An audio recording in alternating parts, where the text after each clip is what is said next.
Otep, cher Kamit, aujourd'hui je vais parler avec vous de la séparation. Vous savez, la séparation pour un initié, ça fait partie de l'initiation de la vie, parce que la vie en elle-même, c'est une initiation.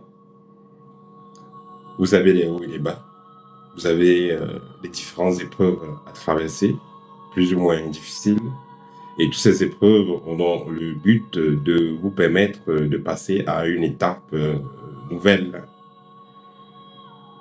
Quand vous vous mettez avec une personne,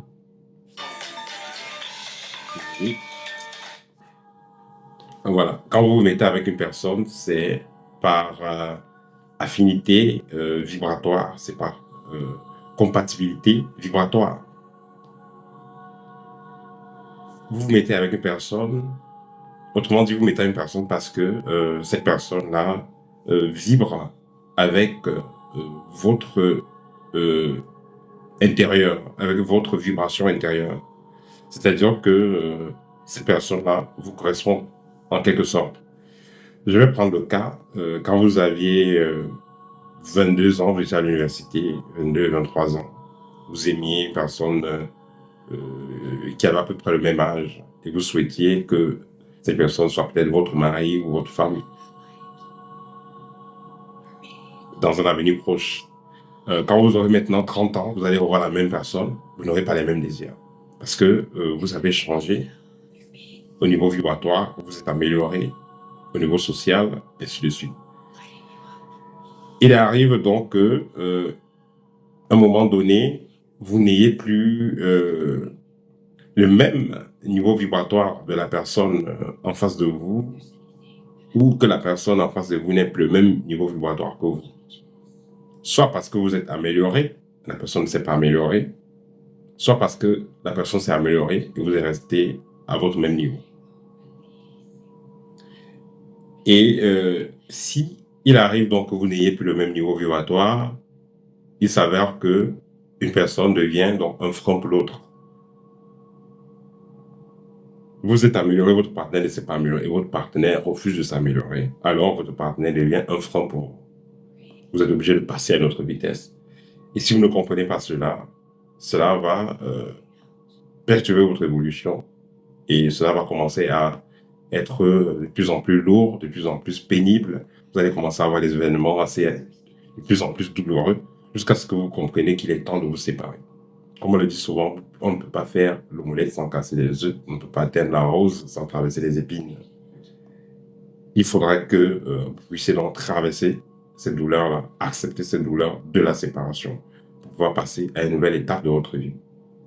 Certaines personnes sont parvenues à cet instant-là, à ce moment-là. Vous avez votre partenaire qui ne veut plus de vous. Soit vous vous améliorez, soit vous acceptez donc cette séparation. Parce qu'en vous améliorant, vous allez rehausser votre valeur et votre partenaire pourra rester avec vous. Mais si vous ne vous améliorez pas, votre partenaire va partir. Mais il y a des cas où, même si vous êtes amélioré, le partenaire ne veut plus rester. Ça signifie donc que le partenaire est arrivé à un niveau où il ou elle doit passer à autre chose. Et vous devez l'accepter. Quand vous vous séparez avec une personne, souhaitez le bonheur de la personne. Il y a certaines personnes qui se séparent. Ah, tu n'auras plus jamais quelqu'un comme moi. Ah, tu vas souffrir toute ta vie et tout. Vous n'avez pas besoin de ça. Quand vous vous séparez avec une personne, essayez de rester en paix avec la personne. Quand vous vous séparez avec la colère, vous vous séparez après un violent discute, après un violent problème, vous maintenez, vous restez dans la fréquence des problèmes, dans la fréquence du stress. Vous devez traverser cette étape de stress-là, cette étape de douleur-là. Vous devez vous séparer avec la paix au cœur. Là, ça vous permet de passer à autre chose, ça vous permet de continuer à vous améliorer, ça vous permet d'attirer la vibration positive. Et c'est ce qui fait souvent que certaines personnes, quand elles vont se séparer avec une autre, avec leur partenaire, commence à dire que tous les hommes sont pareils, tous les hommes sont malhonnêtes. Parce que voilà, celle-ci s'est séparée avec les problèmes et a gardé cette mauvaise partie-là, ce stress-là qu'elle avait avec son partenaire. C'est ça qui restait dans son cœur. Or, la deuxième personne s'est séparée. Disons, la personne ne se sépare correctement, c'est une personne qui s'est séparée donc, avec la paix, en gardant les bons souvenirs de son partenaire, en se séparant parce qu'elle a trouvé que c'est mieux pour son partenaire. Là, son partenaire va mieux évoluer et elle va mieux évoluer. Ça, c'est la meilleure séparation. Parce que si vous séparez en vous focalisant sur le négatif, sur le mal que le partenaire vous a fait, alors vous allez naturellement attirer un partenaire qui va encore vous reproduire le même mal. Donc, pour pouvoir faire partie de cette énergie négative, pour épouser, pour pouvoir accepter, embrasser la nouvelle énergie, celle positive dont vous avez besoin, séparez-vous en gardant la partie positive de votre partenaire, en étant focalisé donc sur le bonheur que vous recherchez. Et tout se passera bien. Parce que la pire des choses à faire, c'est vouloir passer par les envoûtements. Ou alors vouloir se suicider. Il y a des gens, quand il y a une séparation, le partenaire est parti, ils préfèrent se suicider.